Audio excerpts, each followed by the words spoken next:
ಪ್ರವಾಹ ಪೀಡಿತ ಶ್ರೀರಂಗಪಟ್ಟಣದ ವೆಲ್ಲೆಸ್ಲಿ ಸೇತುವೆ ಮುಳುಗಡೆ ಪ್ರದೇಶಕ್ಕೆ ಕಂದಾಯ ಸಚಿವ ಕೃಷ್ಣ ಬೈರೇಗೌಡ ಭೇಟಿ ನೀಡಿ ಪರಿಶೀಲನೆ ನಡೆಸಿದರು. ಶಾಸಕ ರಮೇಶ್ ಬಂಡಿಸಿದ್ದೇಗೌಡ, ಜಿಲ್ಲಾಧಿಕಾರಿ ಡಾ ಕುಮಾರ್ ಸೇರಿದಂತೆ ಇತರೆ ಜಿಲ್ಲಾ ಮಟ್ಟದ ಅಧಿಕಾರಿಗಳೊಂದಿಗೆ ಭೇಟಿ ನೀಡಿ ಪ್ರವಾಹ ಭೀತಿಯನ್ನು ಪರಿಶೀಲಿಸಿದ ಸಚಿವರು, ಕಳೆದ ಬಾರಿಯ ನೆರೆಯ ಪ್ರವಾಹಕ್ಕೆ ಹೋಲಿಸಿದರೆ ಈ ಬಾರಿಯ ನೆರೆ ಅನಾಹುತ ಕಡಿಮೆ ಇದೆ. ಸಂಬಂಧಪಟ್ಟ ಅಧಿಕಾರಿಗಳು ಇದುವರೆಗಿನ ಬೆಳೆ ನಷ್ಟದ ಬಗ್ಗೆ ಸೂಕ್ತ ವರದಿ ನೀಡಲಿದ್ದು, ಸೂಕ್ತ ರೀತಿಯಲ್ಲಿ ಪರಿಹಾರ ನೀಡಲಾಗುವುದು ಎಂದು ತಿಳಿಸಿದರು. ನದಿಯ ಜಾಗವನ್ನು ಕೆಲ ರೈತರು ಒತ್ತುವರಿ ಮಾಡಿಕೊಂಡು ಕೃಷಿ ಚಟುವಟಿಕೆ ಮಾಡುತ್ತಿದ್ದಾರೆ. ಆ ಜಮೀನಿಗೂ ಪರಿಹಾರ ನೀಡಬೇಕು ಎಂದರೆ ಹೇಗೆ ಸಾಧ್ಯ ಎಂದು ಪ್ರಶ್ನಿಸಿದರು. ಅವರು ಬೆಳೆ ಬೆಳೆದುಕೊಳ್ಳಬೇಕು, ಪ್ರವಾಹ ಸಂದರ್ಭದಲ್ಲಿ ಬಿಡಬೇಕು ಎಂದರು. ಬರ ಪರಿಹಾರ ಸಂಬಂಧ ಕರ್ನಾಟಕ ರಾಜ್ಯ ಸರ್ಕಾರ ನ್ಯಾಯಾಲಯದ ಮೊರೆ ಹೋಗಲಾಗಿ ನಮ್ಮ ರಾಜ್ಯಕ್ಕೆ ಕೇಂದ್ರ ಸರ್ಕಾರದಿಂದ ಬರ ಪರಿಹಾರ ಲಭಿಸಿತು. ಇತರ ರಾಜ್ಯಗಳು ನ್ಯಾಯಾಲಯದ ಮೊರೆ ಹೋಗದ ಕಾರಣ ಅವರಿಗಿನ್ನೂ ಬರ ಪರಿಹಾರ ಲಭಿಸಿಲ್ಲ ಎಂದು ತಿಳಿಸಿದರು.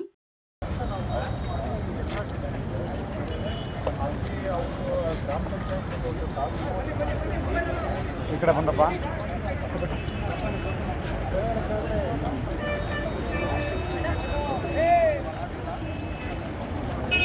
ಈಪ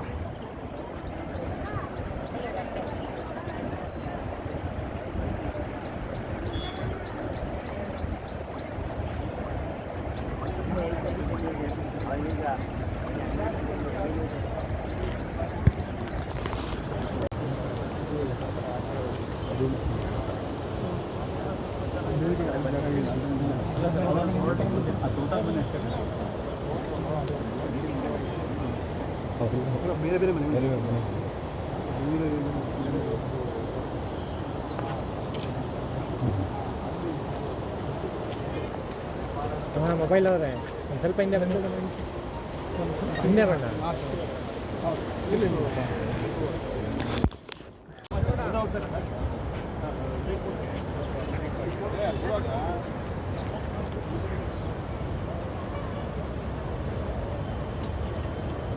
ಬೇರೆ ಯಾರ್ದು ಪ್ರೈವೇಟ್ ರೋಡ್ ಕಟ್ ಆಗ್ತದೆ. ಅದು ಹಳೆ ಅದು ಬೆದರ್ಸಿ ಅದು ಆ ಕಡೆ ಬೆದರ್ಸಿ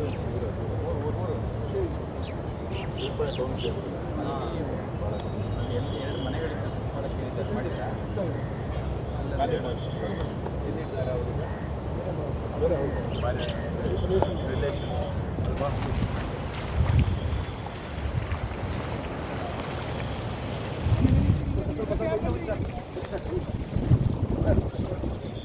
ಅದು ಆ ಓಲ್ಡ್ ಆ ಕಡೆ ಇದು ತುಂಬ ಓಲ್ಡ್ ಸರ್.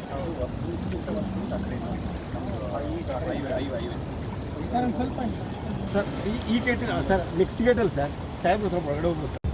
ಬಹುತೇಕ ಜಿಲ್ಲೆಗಳಲ್ಲಿ ಕಳೆದ 15 ನಮಗೊಂಚೂರು ವಾಡಿಕೆಗಿಂತ ಹೆಚ್ಚು ರಾಜ್ಯದ್ದು ನಾವು ತೆಗೆದುಕೊಂಡಾಗ ವಾಡಿಕೆಗಿಂತ 28% ಹೆಚ್ಚು ಮಳೆ ಆಗಿದೆ. ಆದರೆ ಈಗಲೂ ಒಂದು 5-6 ಜಿಲ್ಲೆಗಳಲ್ಲಿ ಕಳೆದ 1 ತಿಂಗಳಿಂದ ವಾಡಿಕೆಗಿಂತ ಕಡಿಮೆ ಮಳೆ ಆಗಿದೆ. ಕೋಲಾರ, ಚಿಕ್ಕಬಳ್ಳಾಪುರ, ಬೆಂಗಳೂರು ಗ್ರಾಮಾಂತರ, ವಿಜಯನಗರ ಜಿಲ್ಲೆ, ಈ ಥರ ಒಂದು 5 ಜಿಲ್ಲೆಗಳಲ್ಲಿ ಸ್ವಲ್ಪ ಕಡಿಮೆ ಮಳೆ ಆಗಿದೆ. ಅದು ಹೊರತುಪಡಿಸಿ ಒಂದು 20-25 ಜಿಲ್ಲೆಗಳಲ್ಲಿ ವಾಡಿಕೆಗಿಂತ ಹೆಚ್ಚು ಮಳೆ ಆಗಿದೆ. ಬಹುತೇಕ ಜಲಾಶಯಗಳು ಎಲ್ಲವೂ ಕೂಡ ತುಂಬಿದ್ದಾವೆ. ಈ ಲಿಂಗನಮಕ್ಕಿ, ಸೂಪ ಇಂಥವು ಹೊರತುಪಡಿಸಿ ಘಟಪ್ರಭಾ, ಮಲಪ್ರಭಾ ಹೊರತುಪಡಿಸಿ ಬಹುತೇಕ ಎಲ್ಲ ಜಲಾಶಯಗಳು ಕೂಡ ತುಂಬಿದ್ದಾವೆ. ಇವತ್ತು KRSನಿಂದ ಸುಮಾರು 1 ಲಕ್ಷ ಕ್ಯೂಸೆಕ್ಸ್ಗಿಂತ ಹೆಚ್ಚು ನೀರನ್ನು ಹೊರಕ್ಕೆ ಹರಿದು, ಹಾಗೆ ನಮಗೆ ವಯನಾಡಿಂದ ಬರ್ತಕ್ಕಂಥ ನೀರು ಕೂಡ ಕಬಿನಿಯಿಂದ ಅಲ್ಲೂ ಕೂಡ ಹರಿತಾ ಇದೆ. ಕರ್ನಾಟಕದಿಂದ ಒಟ್ಟು ಸುಮಾರು 1,60,000 ಕ್ಯೂಸೆಕ್ಸು ಬಿಳುಗೊಂಡೂರಿನಲ್ಲಿ ತಮಿಳುನಾಡಿಗೆ ನೀರು ಹೋಗ್ತಾ ಇದೆ. ಸೊ ಕಾವೇರಿಯಲ್ಲಿ ಈ ರೀತಿ ಹರಿತಾ ಇದೆ. ಕೃಷ್ಣಾ ನದಿಯಲ್ಲೂ ಕೂಡ 2-2.5 ಲಕ್ಷ ನೀರನ್ನು ನಾವು ಅಣೆಕಟ್ಟಿಂದ ನದಿಗೆ ಬಿಟ್ಟಿದ್ದೇವೆ. ಮತ್ತು ಮಹಾರಾಷ್ಟ್ರದಿಂದನೂ ಕೂಡ ಕೃಷ್ಣಾ ನದಿಗೆ ಜಾಸ್ತಿ ನೀರು ಹರಿದು ಬರ್ತಾ ಇದೆ. ಇಲ್ಲಿವರೆಗೂ ಕೂಡ ಎಲ್ಲ ನದಿಗಳು ತುಂಬಿ ಹರಿತಾ ಇದ್ರು. ಡೇಂಜರ್ ಲೆವೆಲ್ಗಿಂತ ಸ್ವಲ್ಪ ಕೆಳಗೆ ಇದೆ. ಪ್ರವಾಹದ ಲೆವೆಲಲ್ಲಿದೆ, ಬಟ್ ಡೇಂಜರ್ ಲೆವೆಲ್ಗಿಂತ ಸ್ವಲ್ಪ ಕಡಿಮೆನೇ ಇದೆ. ಈಗ ಈಗ ಕಾವೇರಿಯಲ್ಲಿ ಸುಮಾರು 1,20,000 1,30,000 ಇಲ್ಲಿ ಶ್ರೀರಂಗಪಟ್ಟಣದಲ್ಲಿ ಹರಿತಾ ಇದೆ. ಸೊ ಇಲ್ಲಿ ಹಿಂದೆ ಎಲ್ಲ 1,50,000 1,60,000ವರೆಗೂ ಕೂಡ ನೀರು ಹರಿದಂಥ ಉದಾಹರಣೆಗಳು ಇದ್ದಾವೆ. ಸೊ ಅದಕ್ಕೆ ಹೋಲಿಕೆ ಮಾಡಿದಾಗ ಆ ಡೇಂಜರ್ ಲೆವೆಲ್ಗಿಂತ ಸ್ವಲ್ಪ ಕೆಳಗೆ ಇದೆ.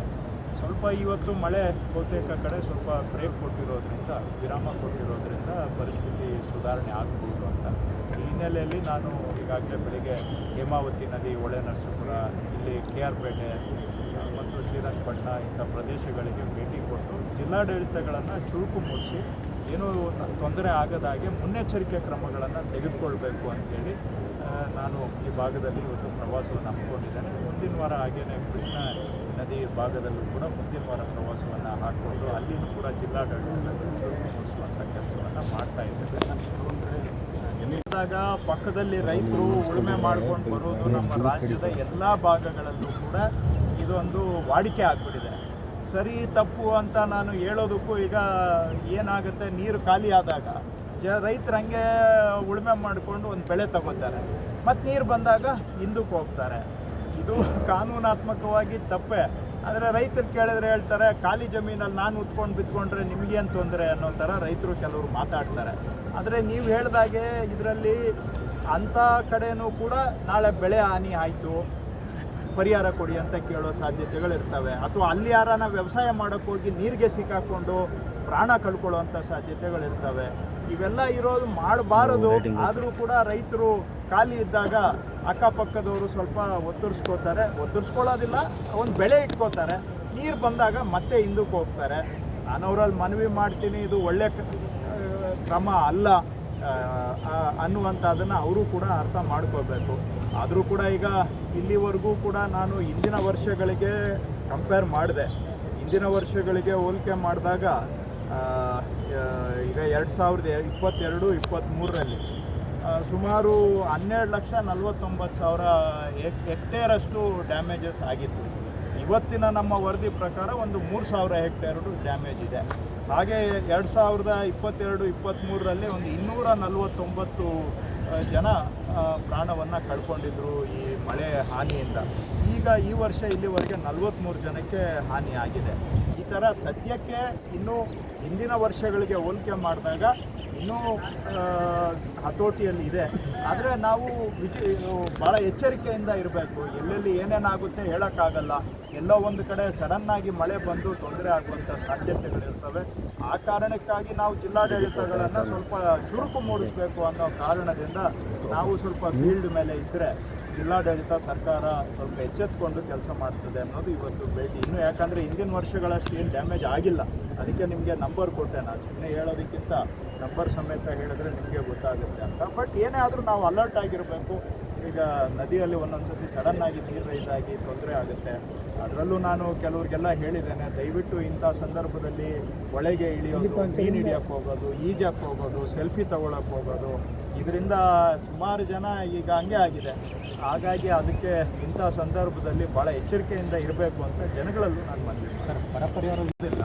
ಬಟ್ ಆದರೂ ಕೂಡ ಎಲ್ಲಿ ಜನ ಶಿಫ್ಟ್ ಆಗೋದಕ್ಕೆ ಆಸಕ್ತರಿದ್ದಾರೆ ಅಂಥ ಕಡೆ ಖಂಡಿತವಾಗಿ ಸರ್ಕಾರ ಎಲ್ಲ ಪ್ರಯತ್ನವನ್ನು ಮಾಡಿ ಅವ್ರನ್ನ ಶಿಫ್ಟ್ ಮಾಡುವಂಥ ಕೆಲಸವನ್ನು ಖಂಡಿತವಾಗಿ ಮಾಡಿಕೊಡ್ತೇವೆ. ಹಾಸನಕ್ಕೆ ಹೋಗಿದ್ದೆ ಬೆಳಿಗ್ಗೆ, ಅಲ್ಲೂ ಕೂಡ ಒಂದು ಕಡೆ ಈ ಥರ ಬೇಡಿಕೆ ಬಂದಿದೆ. ಅಲ್ಲೂ ಹೇಳಿದ್ದೇನೆ, ಅಲ್ಲಿ ಕೆಲವರು ಅನಧಿಕೃತವಾಗಿ ಮನೆ ಕಟ್ಕೊಂಡಿದ್ದಾರೆ ನದಿ ಪಕ್ಕದಲ್ಲಿ.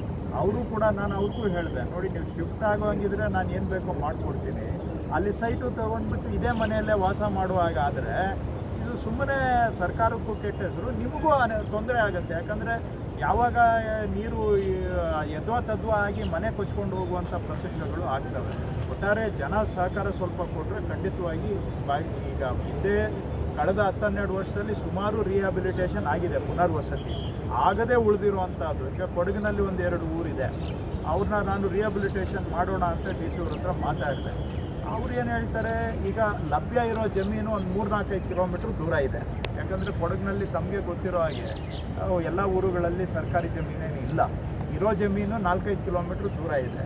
ಅವರು ಜನ ಏನು ಹೇಳ್ತಾರೆ, ನೀವು 5 ಕಿಲೋಮೀಟ್ರ್ ದೂರ ಕೊಟ್ಟರೆ ನಾವು ವ್ಯವಸಾಯಕ್ಕೆ ಇಲ್ಲೇ ಬರಬೇಕು, ಸೊ ನಮಗೆ ಅದು ಅನುಕೂಲ ಆಗೋದಿಲ್ಲ ಅಂತ ಈ ಥರ